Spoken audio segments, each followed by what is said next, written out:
예수 십자가의 그 피로써 그대를 씻기어 있는가.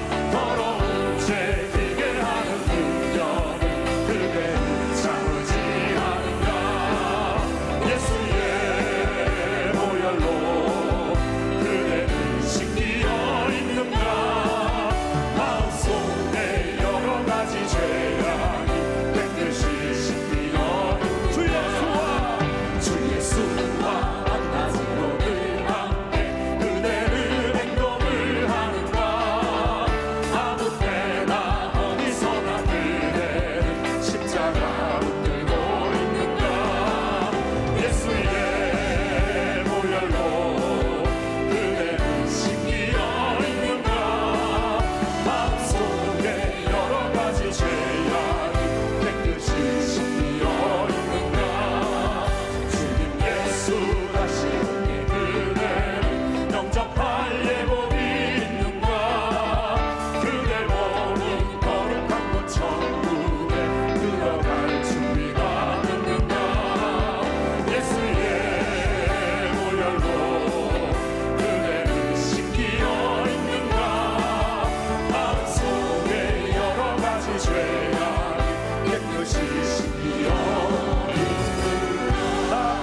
하나님은 영이시니 예배하는 자가 영과 진리로 예배할지니라. 아멘.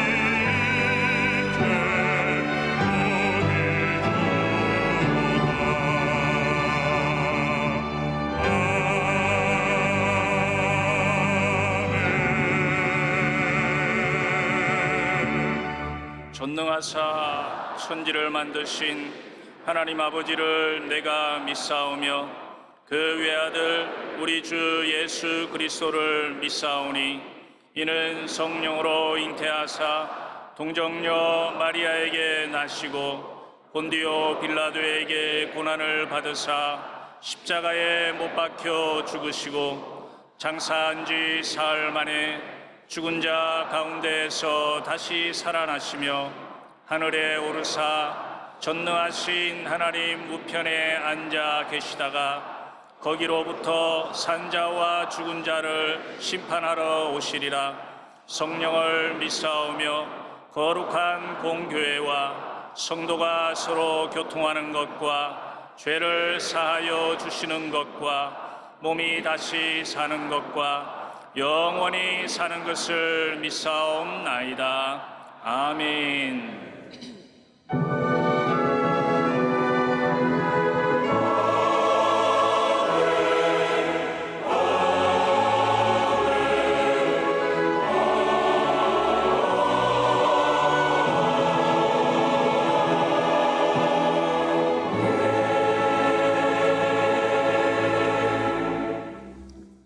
오늘 은혜 받으실 말씀은 누가복음 7장 11절에서 16절까지 말씀입니다. 누가복음 7장 11절에서 16절까지 말씀을 다 같이 봉독하겠습니다. 그 후에 예수께서 나인이란 성으로 가실새 제자와 많은 무리가 동행하더니 성문에 가까이 이르실 때에 사람들이 한 죽은 자를 메고 나오니 이는 한 어머니의 독자요 그의 어머니는 과부라.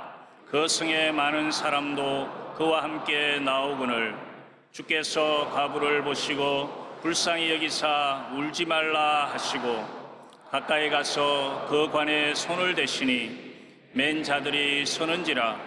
예수께서 이르시되 청년아 내가 내게 말하노니 일어나라 하시매 죽었던 자가 일어나 앉고 말도 하거늘 예수께서 그를 어머니에게 주시니 모든 사람이 두려워하며 하나님께 영광을 돌려 이르되 큰 선지자가 우리 가운데 일어나셨다 하고 또 하나님께서 자기 백성을 돌보셨다 하더라. 아멘.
귀한 찬양을 감사드립니다.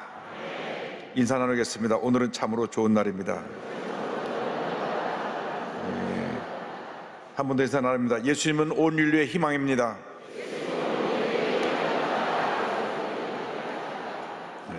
오늘은 누가복음 7장 11절로 16절의 말씀을 가지고 예수님께서 불쌍히 여기사 같은 제목으로 말씀의 은혜를 나누기 원합니다. 제목을 한번 따라해 주시기 바랍니다. 예수님께서 불쌍히 여기사. 예수님께서 불쌍히 여기사. 예수님의 부활은 절대 절망의 삶을 살던 온 인류에게 절대 희망이 되었습니다. 예수님께서 이 땅에 육신을 입고 오셔서 죄와 사망, 질병, 우리의 모든 고통을 짊어지시고 십자가에 달려 죽으시고 3일 만에 부활하심으로 우리의 모든 죄의 결박이 풀어지고 우리는 자유를 얻게 되었습니다. 십자가에서 죄와 사망의 모든 권세가 심판을 받고 이제 더 이상 우리를 죄와 사망의 노예로 붙잡아 놓을 수 없게 된 것입니다. 우리는 자유를 받았습니다. 우리는 이제 예수님 안에서 새 사람이 되었습니다. 복인 인생을 살게 되었습니다. 예수 믿는 사람들은 언제나 이 주님의 구원의 은혜에 감사하며 절대 긍정, 절대 감사의 삶을 살아가야 되는 것입니다. 그러나 우리 주위를 둘러보면 절망에 처해 살고 있는 수많은 사람들이 있습니다. 오늘 성경에도 깊은 절망에 찬 한 여인이 나옵니다. 누가복음 7장 11절 12절입니다. 그 후에 예수께서 나인이라는 성으로 가실새 제자와 많은 무리가 동행하더니 성문에 가까이 이르실 때에 사람들이 한 죽은 자를 메고 나오니 이는 한 어머니의 독자요 그의 어머니는 과부라 그 성에 많은 사람도 그와 함께 나오거늘.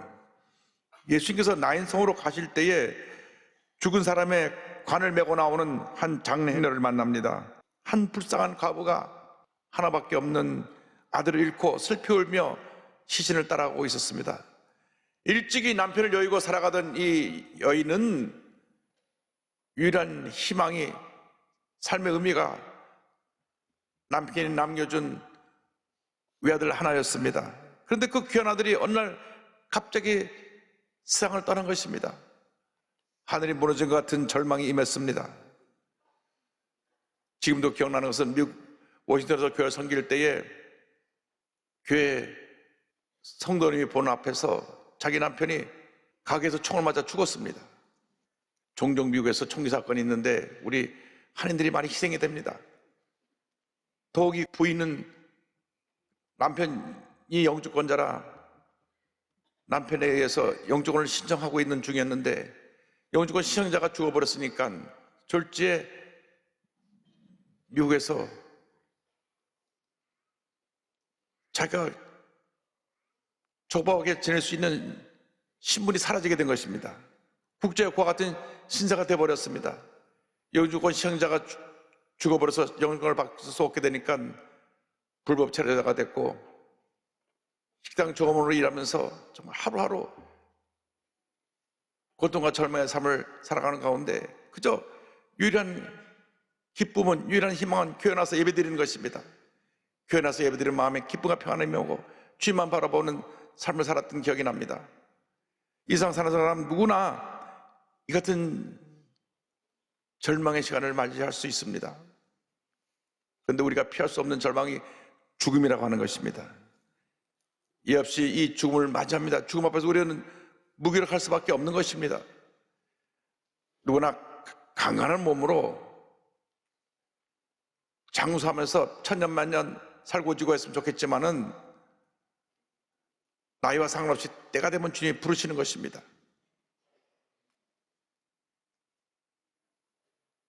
이 사망이라는 것은 죄의 결과로 다가온 형벌입니다. 창세기 3장 19절을 보니까 이같이 성경을 말씀합니다. 내가 흙으로 돌아갈 때까지 얼굴에 땀을 흘려야 먹을 것을 먹으리니 내가 그것에서 취함을 입었음이라. 너는 흙이니 흙으로 돌아갈 것이니라 하시니라.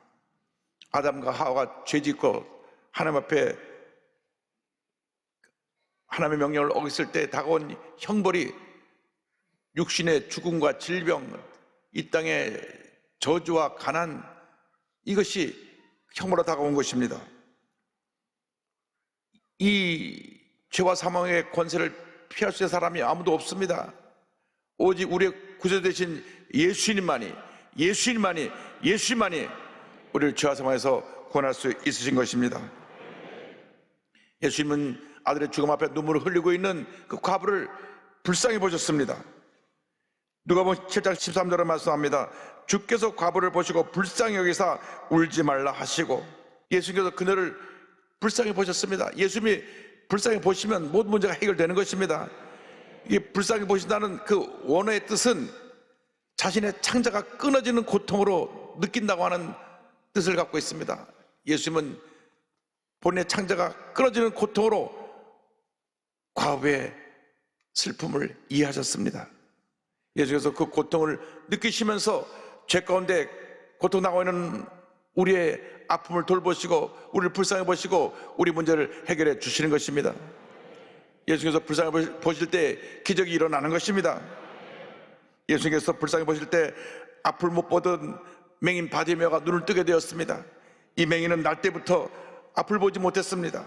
그런데 그가 동냥하며 살다가 예수님이 병을 고친다는 얘기를 듣고 언제고 예수님을 만나면 내 눈을 뜨게 해달라고 해겠다, 꿈과 소망을 갖고 살고 있었는데 사람들이 웅성거리는 소리가 들립니다. 예수님 오신다, 예수님 오신다. 그때 마가복음 10장 40절을 말씀합니다. 나사렛 예수라는 말을 듣고 소리질러 이르되 다윗의 자손 예수여 나를 불쌍히 여기소서 하거늘, 간절히 예수님께 외쳤습니다.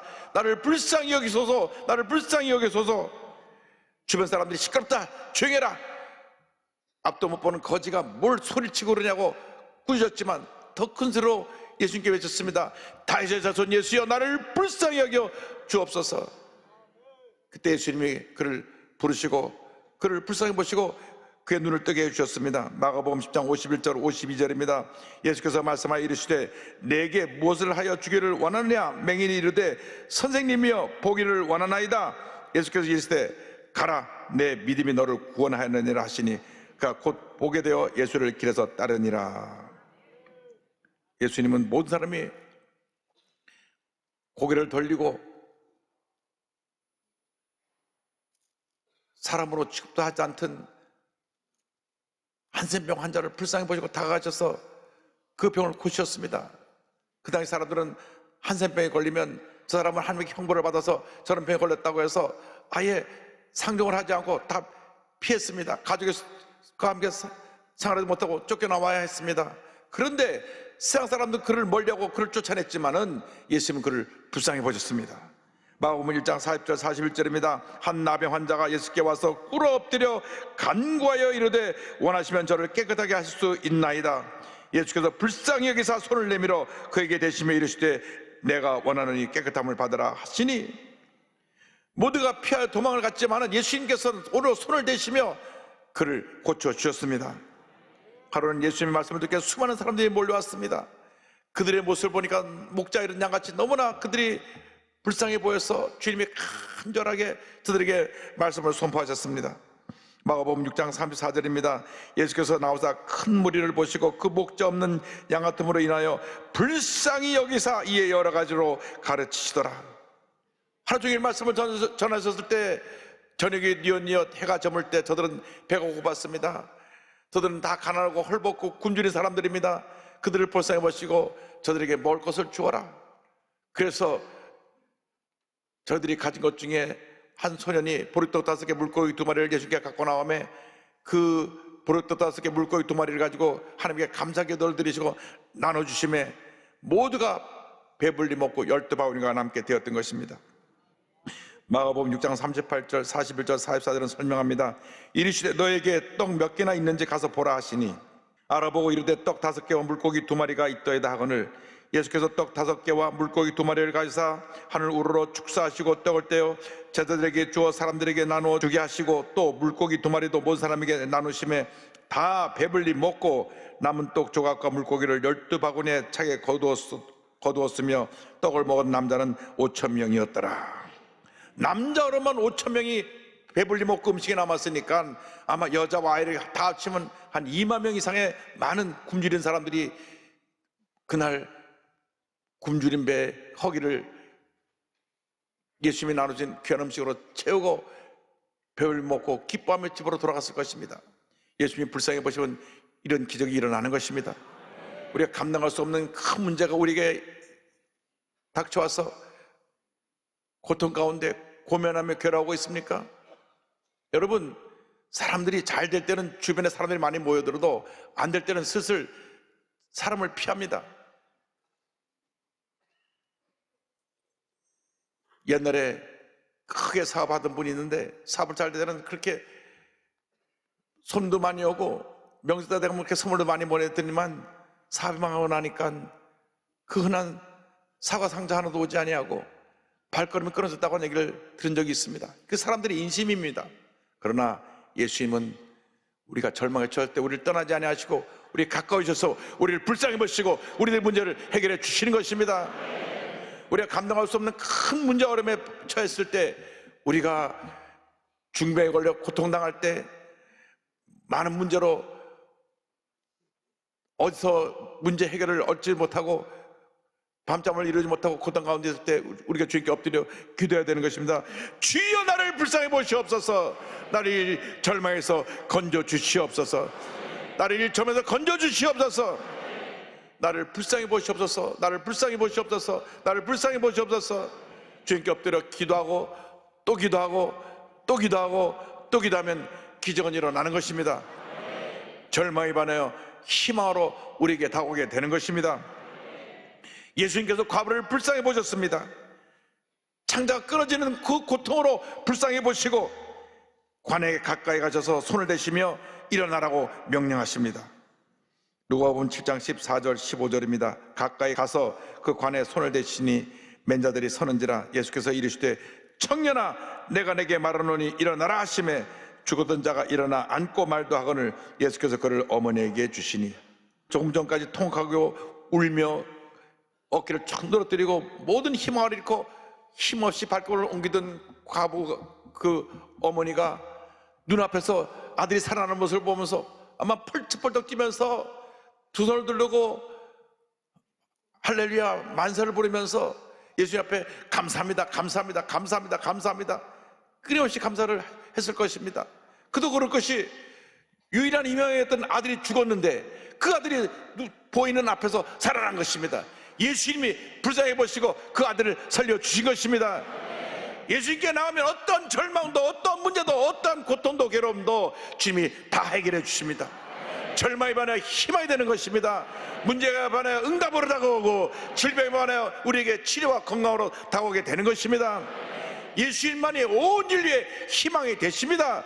예수님 말씀하십니다. 내가 곧 길이요 진리요 생명이니 나로 말미암지 않고는 아버지께로 올 자가 없느니라. 그렇습니다. 예수님만이 우리의 유일한 길이 되시고 우리의 진리가 되시고 우리의 생명이 되시는 것입니다. 예수님의 죽으심과 부활로 말미암아 죄와 절망 가운데 살고 있는 우리에게 절대 희망의 문이 열린 것입니다. 죄와 사망에서 노예함을 받게 된 것입니다. 모든 감사와 찬양과 영광을 우리 하나님께 올려드려야 할 것입니다. 누가복음 7장 16절을 말씀합니다. 모든 사람이 두려워하며 하나님께 영광을 돌려 이르되 큰 선자가 우리 가운데 일어나셨다 하고 또 하나님께서 자기 백성을 돌보셨다 하더라. 우리 일생은 한평생 감사의 일생이 되어야 됩니다. 여러분, 예수 믿는 사람들의 본분은 감사입니다. 감사가 사라지는 순간 우리의 신앙의 모든 축복도 우리에게로부터 서서히 우리를 떠나기 시작하는 것입니다. 예수 믿는 사람은 첫날 그날부터 하나님 갈 때까지 절대 긍정 절대 감사의 삶을 살 때 하나님의 큰 은혜와 축복이 임하게 되는 것입니다. 고난에 처했어도 내가 몸이 아파 질병의 가운데 있다고 할지라도 감당할 수 없는 큰 문제에 있다고 할지라도 주 앞에 감사하고 주여 나를 불쌍히 여기서 기도하면 기적은 일어나는 것입니다. 억울하게 붙잡혀 매를 맞고 감옥에 갇혔던 바울과 실라가 감옥 안에서 감사하고 찬양하고 기도했을 때 하나님께서 옥문을 흔들어 버리시고 문을 열어 제껴주시고 손과 발에 매인 모든 것을 다 풀어주셨습니다. 그렇습니다. 감사와 찬양은 이 같은 기적을 가져오는 것입니다. 우리 한국의 대학생 선교를 창설하신 김중건 목사님 계십니다. 김중건 목사님이 사랑하는 딸을 천국에 보내고 나서 책을 쓰신 것을 보고 제가 큰 감동을 받은 적이 있습니다. 이 넷째 딸 중에 유독 연약고약했던 둘째 딸 신이가 1982년 4월 26일 날 29살을 일기로 생을 떠납니다. 그 딸의 죽음에 대해서 딸의 죽음 그 존재의 제로점에서라고 하는 책을 내셨는데, 둘째 딸 신이가 어린 두 딸을 키우면서 미국 유학 가 있는 남편 뒷바라지를 했는데 오늘 몸이 안 좋아서 병원에 가보니까 위암 말기입니다. 이미 너무 늦게 와서 손을 쓸 수도 없을 정도로 암이 다 퍼졌습니다. 그래서 의사와 상담을 했는데 그래도 한번 수술하자. 그래서 1981년도 12월 10일 날 개복 수술을 받게 되었을 때 그 집도의 말에 의하면 의사 선생님이 위를 열어보니까 너무 암이 다 퍼져서 수술을 하지 말고 그냥 덮어버릴까 하다가 수술을 하기 시작해서 위와 비장 전제를 다 잘라내고 간장 일부와 췌장 일부까지 잘라내고 소장 일부를 잘라서 위가 없으니까 대용 위를 만들었다고 합니다. 수술 끝나고 나서 그 의사 선생님이 하신 말씀이 수술은 성공적으로 잘 끝났지만 앞으로 맥시멈 살아야 5달에서 6달입니다. 다시 살 확률이 없습니까? 100분의 1, 1000분의 1, 10,000분의 1도 없습니다. 그 왜 수술했는지 모르겠어요. 수술해서 온몸을 다 잘라냈으니 그 통증은 어떻게 견딜 것입니까? 그로부터 167일 동안 이 죽음의 고통과 싸우면서 하루하루를 보내는데 극한 고통 가운데 하나님의 부르심 받고 천국에 갔습니다. 자기 딸이 살 날이 얼마 남지 않은 것을 알게 되자 목사님은 딸의 죽음을 준비시키기 위해서 말을 꺼냅니다. 신이야, 너 주님 만날 준비를 해야 한다. 그리고 내 남편과 두 딸에게는 남길 말도 녹음해 둬야 하겠다. 내 딸들의 양육은 조금 더 염려 마라. 아빠 고마워요. 사실은 진작부터 그 일을 부탁드리고 싶었지만 미안해서 말씀 못 드렸어요. 내게는 죽는 것은 아무 문제가 없어요. 다만 주님을 위해 별로 한 일이 없는 것이 걱정일 뿐이에요. 그런데 고통이 무서워요. 그날 함께 예배를 드리고 기도를 하는데 성령이 그 딸에게 임했습니다. 성령으로 충만하여 영감에 찬 기도를 하나님께 드립니다. 그 기도 구구절절 목사님의 마음을 너무나 아프게 했습니다. 주님, 만일 다시 살 기회를 한 번 더 주신다면 내가 어떤 삶을 살 것인지 주님이 잘 아십니다. 그러나 주님이 주시는 어떤 잔도 감사하고 찬송하며 마시게 해 주십시오. 주님의 뜻에 순종하고 싶습니다. 내 고통과 눈물이 기도가 되고 찬송이 되게 해 주십시오. 고통의 자는 감당할 힘이 없사오니 주님이 책임지고 감당해 주십시오. 죽음을 앞둔 그 딸의 가장 큰 고통은 참 수 없는 통증이었습니다. 진통제를 먹어도 몰핀을 먹어도 맞아도 너무 통증이 심해서 통증이 멈추지 않았습니다. 통증이 한 번 오면 온 몸이 그냥 통증으로 너무나 아프고 힘들어서 그냥 온몸 식은땀을 비틀면서 주여 주여 주여밖에 그냥 할 수 있는 일이 없었습니다. 목사님과 사모님이 기도하는 가운데 아브라함이 이삭을 바치는 순종을 결심하는 마음이 생겼을 때 하나님이 그 마음 가운데 평안함을 주셨습니다. 목사님이 가장 순영하게 귀하게 여기는 것을 우리 주님이 빼앗아 가신다는 생각이 들었지만은 목사님은 그 순간 주님이 빼앗아 가는 손보다 다른 손에 준비한 것을 보아야 했습니다. 신의를 빼앗은 다른 손에는 주님이 준비하신 영원한 소망이 보였습니다. 목사님께는 주님에 대한 절대 사랑과 신뢰, 어떤 상황에서도 승리하는 그 믿음을 주님이 허락해 주신 것입니다. 아비 된 자로서 12번이라도 자기 딸의 죽음을 대신하고 싶었지만은 고통과 죽음만은 대신할 수 없는 것, 오직 주님만이 신을 대신할 수 있음을 깨달았습니다. 목사님이 이렇게 고백합니다. 주님은 살아계셨다. 주님은 사랑이었다. 주님은 약속을 지키시는 신실한 분이다. 내 딸이기 이전에 주님 딸이다. 내가 사랑하기보다 주님이 더 사랑하신다. 그래서 주님은 신이가 이 세상에서보다 천국에서 더 필요하셔서 더 좋은 곳으로 최선의 것을 예비하시고 높이 쓰시려고 특별 고통 코스로 특별 연단을 시켜 특별히 불러가신 것이다.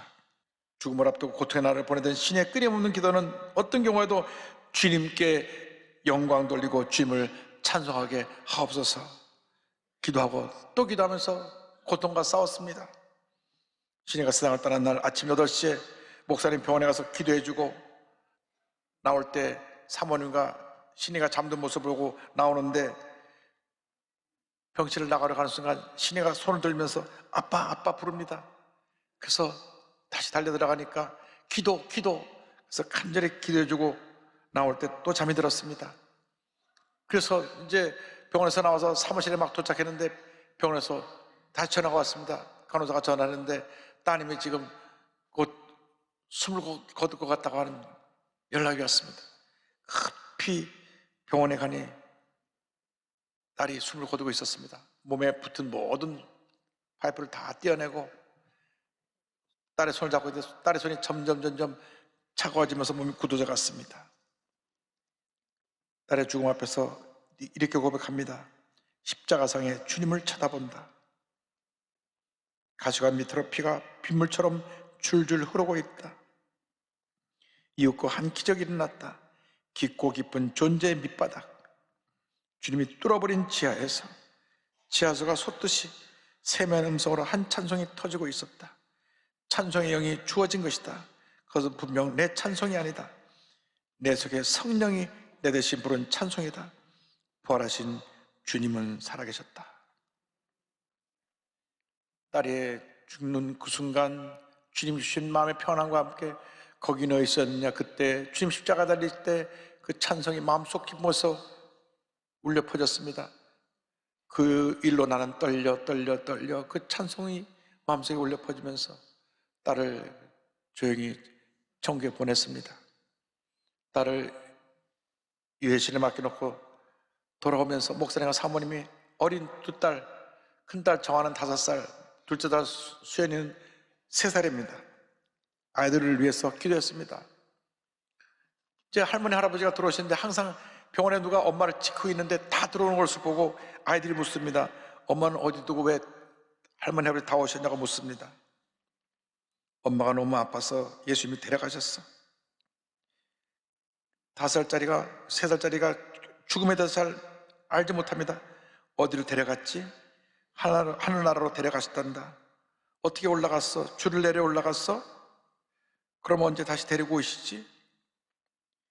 이 다음에 너희들이 크면 예수님 오실 때 데리고 오신단다. 큰딸 정하는 친구에게 우리 엄마는 하늘나라 가셨다고 이야기를 합니다. 둘째 딸 수연이는 엄마가 생각할 때마다 먼 하늘만 쳐다봅니다. 그 아이들이 다시는 엄마라고 하는 말을 입에 담지 않았다고 합니다. 목사님은 딸을 천국에 보내면서 이렇게 글을 남겼습니다. 내 속된 세상 욕심을 95%쯤 내재적 소망으로 꽉 채워주고 간 신이는 주님이 더 사랑해서 더 필요해서 더 좋은 곳으로 하나님의 시간에 하나님의 방법으로 데려가셨으니 더욱 찬송하기만 할 뿐이다. 공동묘지 길이 언덕 밑 귀퉁이 땅에 신이처럼 미안하게 자리 잡고 고 김신이의 묘라고 쓴 동그랗고 작은 무덤이 하나 있다. 나의 세상 욕심도 묻어버린 곳이다. 딸의 죽음조차 부활시간으로 승연시켜 믿음으로 승리한 우리 김중건 목사님, 그 후에 수많은 젊은이들을 훈련시켜 위대한 하나님의 사람들로 만들었습니다. 어떤 고난이 다가와도 어떤 절망의 순간이 다가와도 부활신앙을 갖고 모든 어려움을 이기고 하나님 영광에 살아가는 여러분 모두가 되기를 바랍니다. 여러분 지금 살아있다는 것은 하나님 여러분의 맡기신 귀한 사명이 있기 때문인 것입니다. 여러분이 살아 숨쉬는 동안 우리 주님을 기쁘시게 하고 우리 주님께 맡긴 사명을 참 감당해서 하나님께 영광 돌린 삶을 살아가는 여러분 모두가 되시기를 주님으로 축원합니다. 우리가 거룩한 꿈을 갖고 주무시라를 바라보며 우리 찬송 490장을 함께 하겠습니다. 주여 지난 밤 내 꿈에 배었으니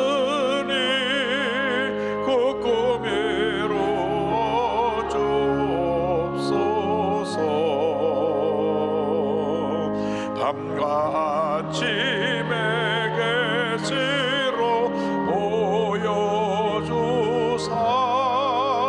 항상 은혜를 주옵소서.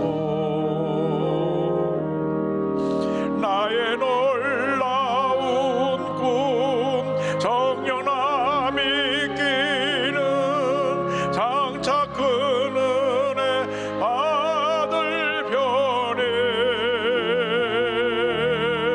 나의 놀라운 꿈 정령 이루어져 주님 얼굴을 배우리라.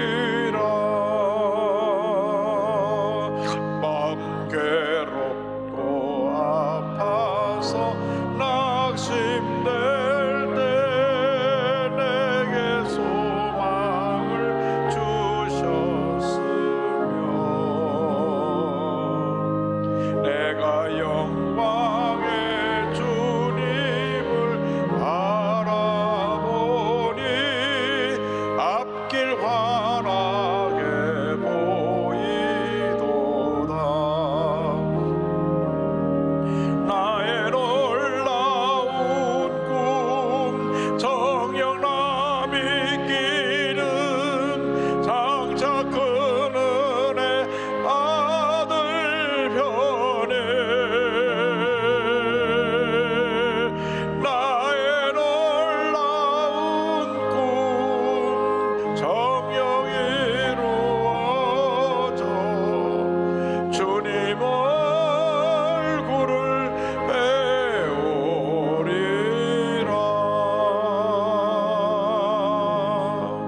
기도하겠습니다. 사랑과 은혜와 자비가 무한하신 하나님 아버지, 우리가 주님의 은혜를 생각하면 감사할 것밖에 없는데 사소한 세상의 일을 가지고 내 개인과 관련된 크고 작은 일들로 인해서 내가 뭐라고 내가 사람들에게 무시당했다고 상처받았다고 분나고 다투며 살았던 저들의 연약함을 주님 용서하여 주시고, 딸의 죽음 주사도 부활신앙으로 승화시켜 믿음으로 귀한 역사를 이루신 목사님처럼 우리도 하나님 앞에서 귀하게 아름답게 쓰임받는 삶을 살다가 기쁨으로 주님을 맞이할 수 있는 저희 모두 할 수 있도록 은혜 내려 주옵소서. 예수님의 이름으로 기도 올리옵나이다. 아멘. 잠시 눈을 감고 고개를 숙이고 제 이야기에 귀를 기울여 주시기 바랍니다. 너 인생이 무엇이냐? 잠시 있다 사라지는 안개니라. 아침 하늘처럼 쉬 사라지는 인생길에서 예수를 믿는 것보다 더 큰 축복이 없습니다. 예수님은 온 인류의 유일한 희망이 되십니다. 죄와 절망에서 건져주실 분은 예수님밖에 없습니다. 오늘 말씀 듣고 예수님을 구세주로 영접하기 원하시는 분, 그동안 교회를 몇 번 왔다 갔다 했지만 고뇌학신이 없었던 분, 이 시간 결단하시고 자리에서 일어나시기 바랍니다. 본교회, 부속성전, 전국의 어느 교회에서 일어나셔서 결단하시고, TV를 통해 예배드린 분은 TV 앞에서 가슴에 손 얹으시고 인터넷 앞에서 가슴에 손 얹고 이 결심기도를 믿음으로 고백해 주시기 바랍니다. 믿음의 고백으로 구원에 이르게 됩니다. 결단하시고 예수님을 영접하십시오. 여러분의 운명이 바뀌어지는 시간입니다. 믿음으로 고백해 주시기 바랍니다. 하나님 아버지, 저는 죄인입니다.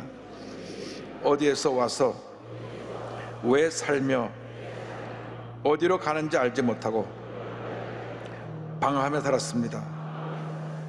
저의 죄를 위하여 십자가에서 죽으시고 부활하신 예수님을 제 구주로 모셔드립니다. 저는 하나님의 자녀가 되었습니다.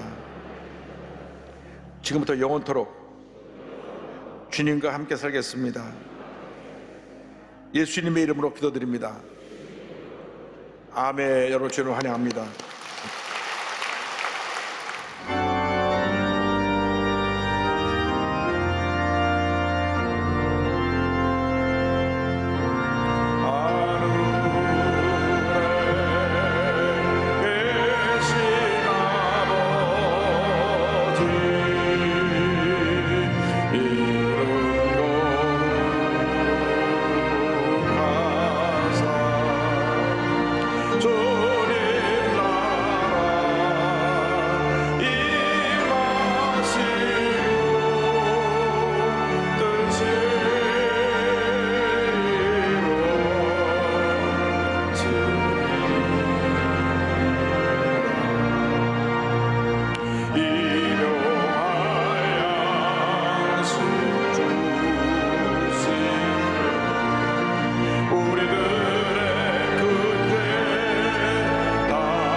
구원하소서.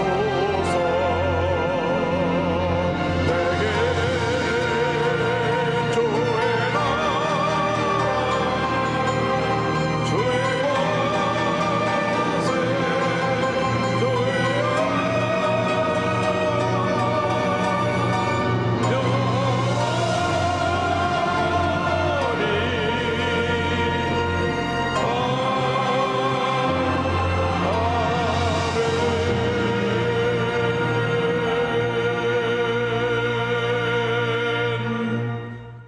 지금은 우리의 그자 주 예수 그리스도의 무한하신 은혜와 하나님 아버지의 크넓으신 사랑과 성령의 감동감화 인도고통 충만하게 하시며 부활신앙으로 무장하여 꿈과 해몽을 갖고 세상을 향해 나가는 주님의 귀한 백성들이 지금도 영원토록 함께 있을지어다.